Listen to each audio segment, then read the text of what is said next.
Olá pessoal, tudo bem? Hoje eu trago aqui para conversar com vocês Matcha às segundas-feiras, tá? Escrito por Michiko Aoyama, a mesma autora que escreveu Chocolate Quente às quintas-feiras, tá certo, pessoal? Bom, se vocês gostaram de chocolate quente às quintas-feiras, eu acho que há uma grande probabilidade de vocês gostarem de matcha às segundas-feiras, tá? Porque ela segue a mesma temática do livro anterior, tá, pessoal?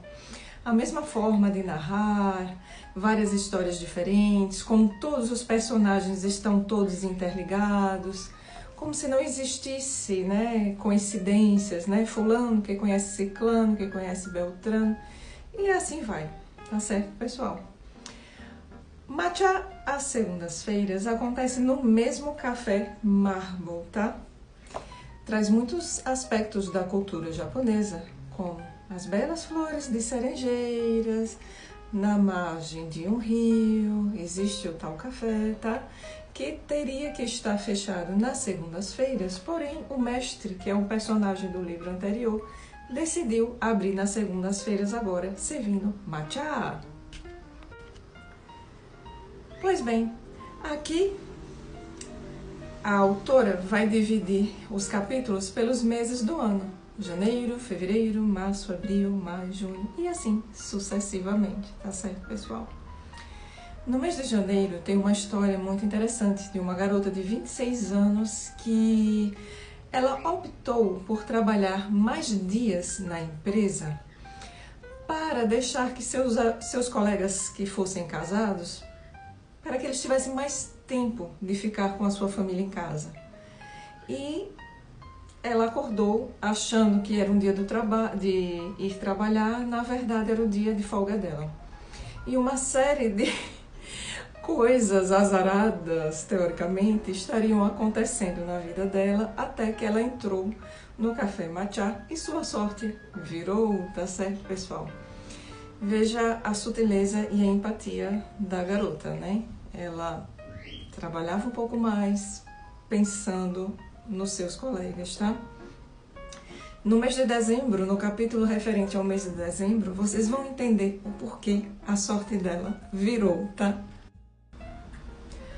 Ainda falando sobre alguns aspectos da cultura japonesa, tá, pessoal? Vocês se lembram de Pi, que era a dona de uma loja de lingerie?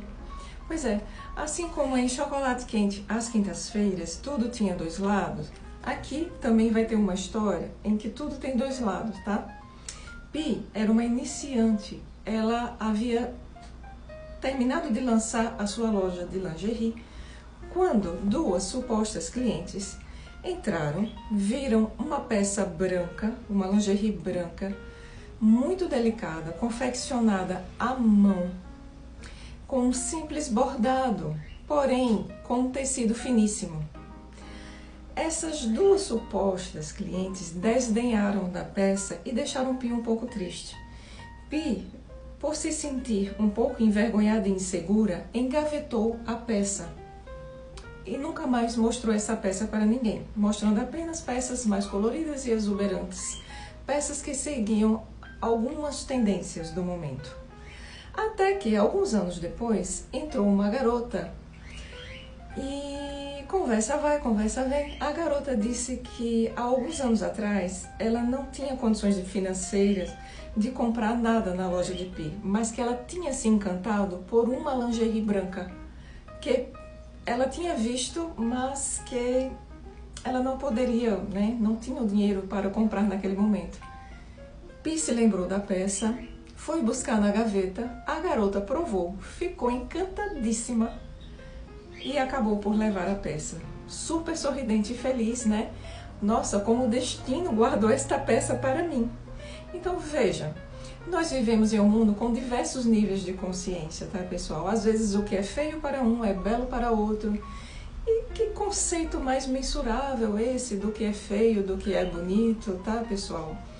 Sendo que a indelicadeza das duas primeiras clientes geraram um desconforto em Pi, enquanto a alegria, né, O elogio da segunda cliente fez Pi se sentir radiante, tá, pessoal?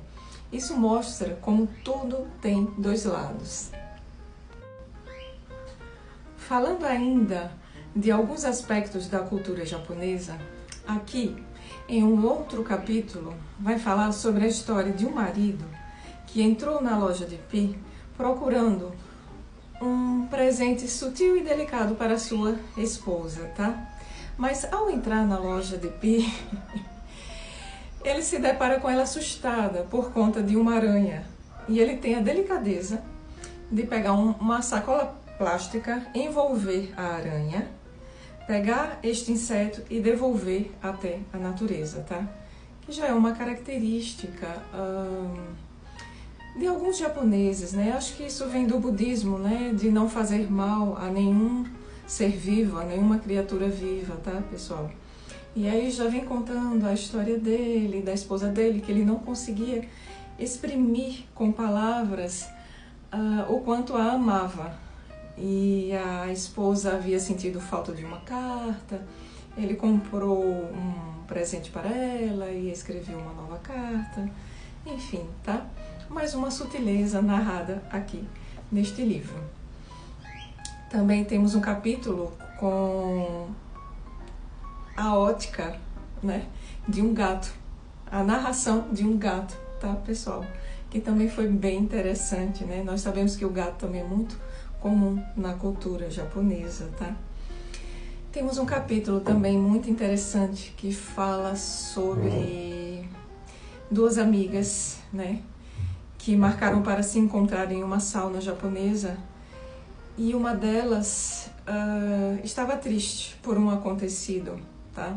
Ela estava chorando e as chuvas iam camuflando as lágrimas do seu rosto, né? Veja que delicado, que belo. Mas quando ela se encontra com a sua amiga, a amiga não é incisiva, não fica questionando o que você tem, por que você está chorando, não. A amiga deixa ela super à vontade. Quando ela se sente à vontade, ela conta um pouco do que aconteceu com ela, tá? E no final dessa história, elas percebem que todo fim é um recomeço e ambas saíram dali um tanto melhor do que o que entraram, tá, pessoal?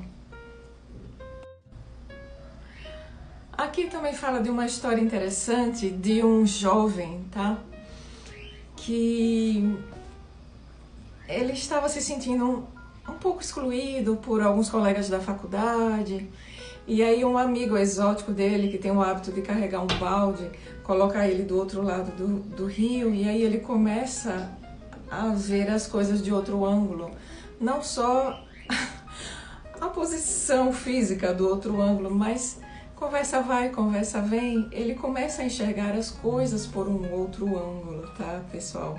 Aqui conta a história também de um rapaz, de um senhor, que decidiu largar uma vida estressante para vender livros em um sebo, tá? E a sua esposa, em momento nenhum, questionou, deixou ele seguir o trabalho dele da melhor maneira possível, ele preocupado com ela, quando na verdade ela só estava preocupada com o bem-estar dele, tá, pessoal? Isso mostra a conexão das pessoas, como todos nós estamos interligados e como as pessoas são importantes nas nossas vidas, tá? Muitas vezes nós não falamos com palavras, mas apoiamos umas às outras com gestos, com sutilezas, tá, pessoal? É um livro, assim, delicado e sutil. É uma escrita leve, tá? É um livro simples, você vai ler com muita facilidade.